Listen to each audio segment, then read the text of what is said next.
Okay, hi again. So we're gonna start by talking about Grenada and this gentleman here, Maurice Bishop, the former Prime Minister or President of Grenada between 1979 to up to the time that he was assassinated in 1983. I think it was October 19, 1983. So you might want to know, what interest did the US have in Grenada? It was purely strategic geographic location. Grenada never had much resources. Big up to all the Grenadians out there. But Grenada, known as the Spice Isle, had a lot of arable land, very fertile soil, a lot of cash crops, nutmeg, cocoa, enough spices, the Spice Isle. But it was more than that.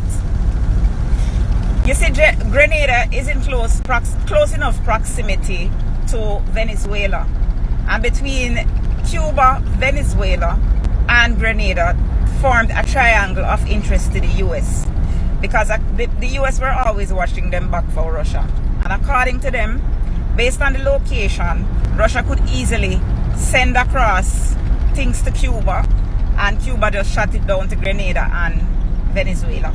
So they closely monitored the situation.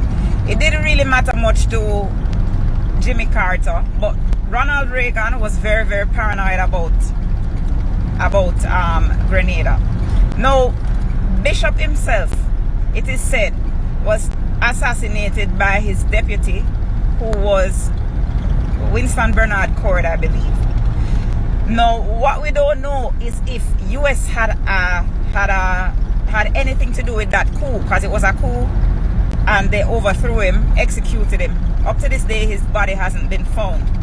What we do know is within days of this coup, US invaded Grenada, right? So this man who coveted Bishop's position for a very long time, because he was Bishop's deputy when Bishop was the Prime Minister, but he wanted to be Prime Minister, so he organized more than one coup attempts until he was finally successful and had him executed.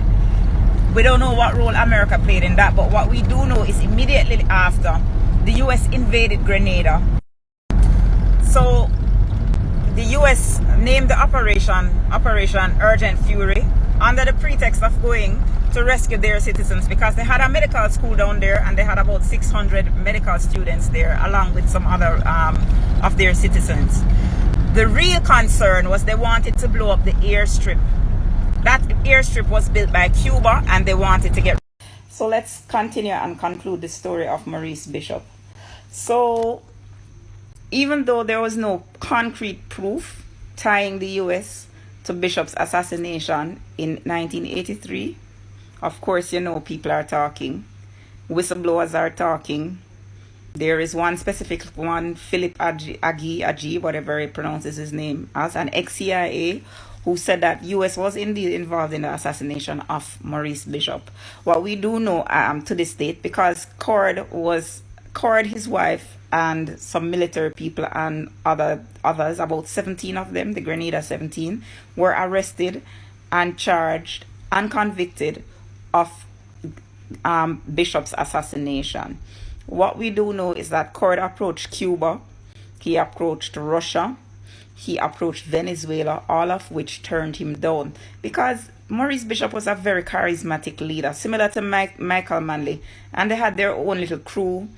Manley, Fidel Castro, Che, Venezuela's leader at the time, Hugo Chavez, and several others. They had them little crew at the time, and nobody wanted to assassinate Bishop. So it is said that Cord had to turn to USA.